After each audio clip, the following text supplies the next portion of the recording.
Alright folks, this is it. Maybe the most sacred place in Ireland.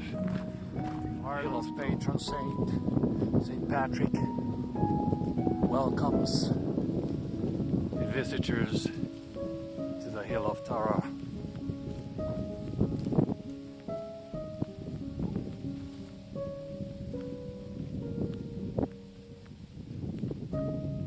The old gods have gone underground with the ancient people, so it is believed, at least by some people. You'll soon see the view is magnificent from the hill. No wonder it was chosen already. People that lived here thousands of years ago as a holy site.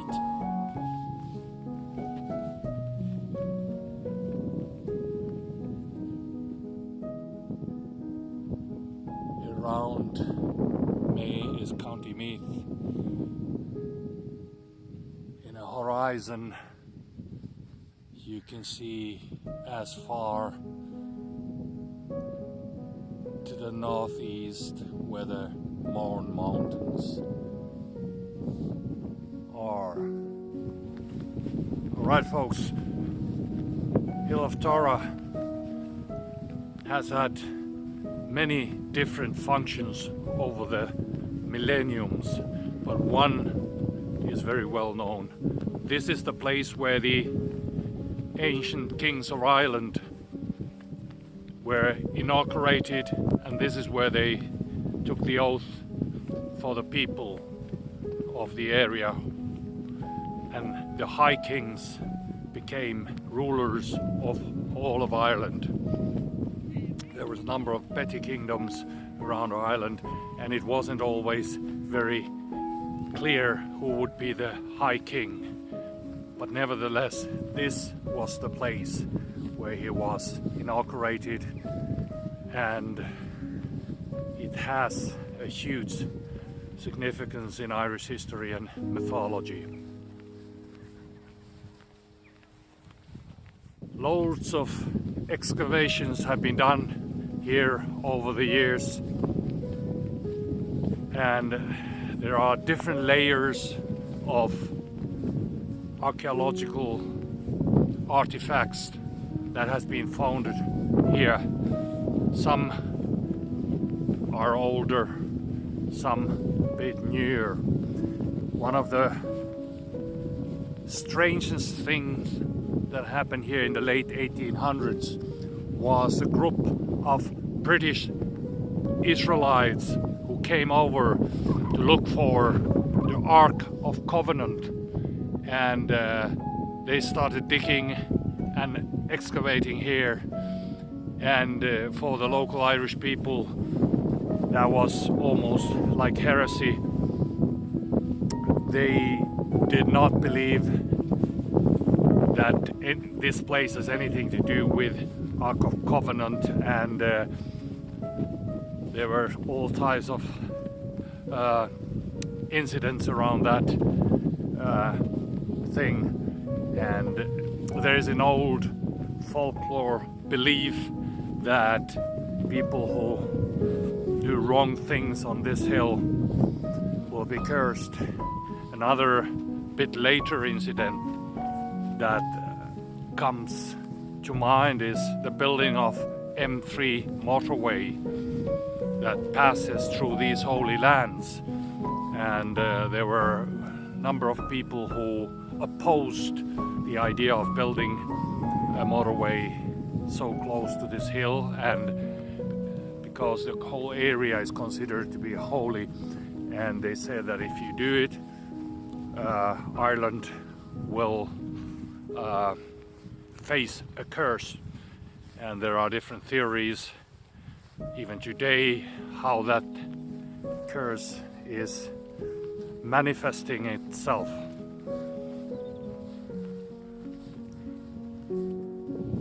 Over the years, this hill has been used for different kind of festivals and rituals, and I think it's still used, at least for Samhain, which is the autumn festival, very old, not far away in October. I'm sure some people will gather here and celebrate in the old ways.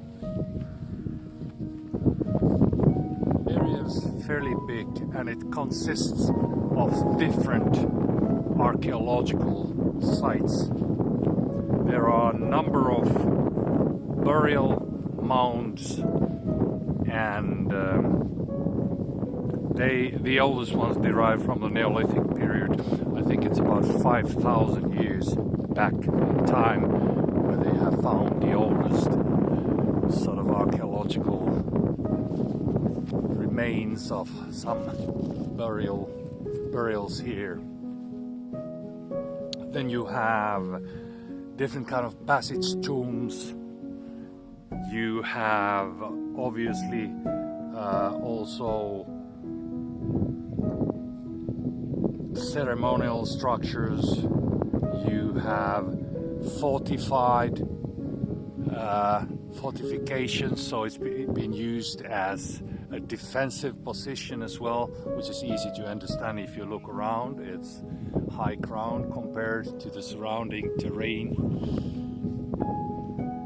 So there's loads of different uses for the last 5,000 years. But nevertheless, it's always been considered somehow sacred from the different eons of time and cultures. People have always understood that this place have a special significance for the people who live in this island. If we look at the mound of hostages here and think that it dates back to 2500 BC,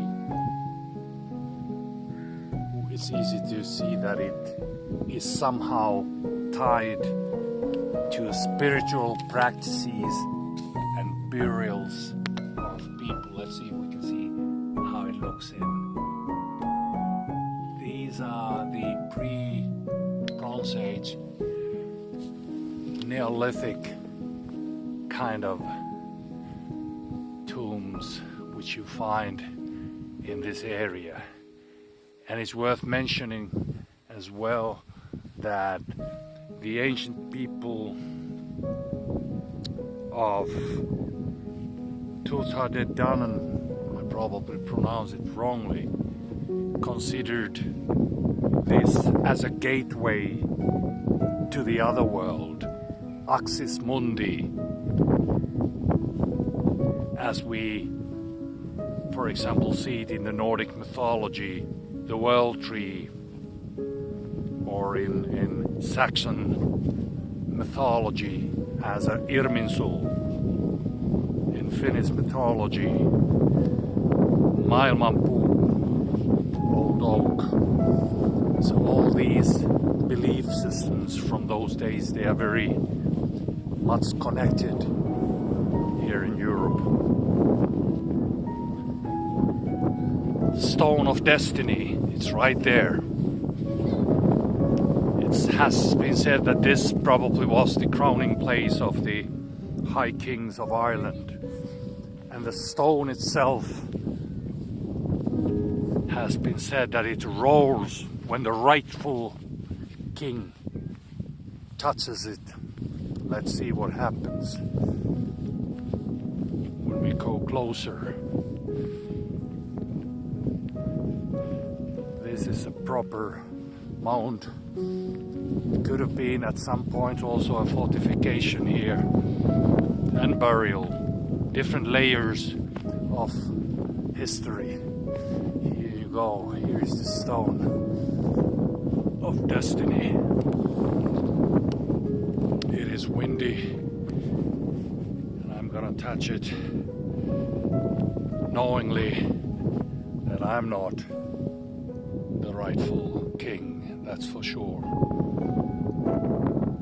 And the stone stays quiet, as it should.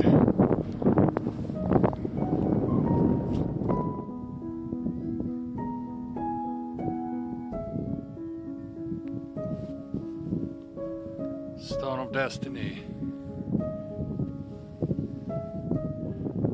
This was probably the place where the High Kings were crowned. This is where the inauguration happened. And this is where they gave their oath to the people of the area. This is the highest mound on this hill, with spectacular views to 360 degrees around the terrain. You can see all the way to Drogheda, Mourne Mountains, south, and the West Country as well. We are here in the County Meath, not too far from the Boyne Valley, Bruna Boyne, where you have all these beautiful megalithical structures from Neolithical times, like New Grange, Doth and Knowth.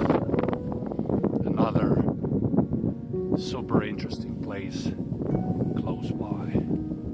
This site has been also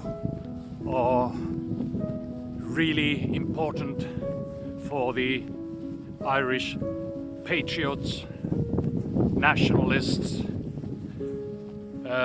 For example, Daniel O'Connell, the great liberator who fought against the penal laws, had a massive rally here in 1843.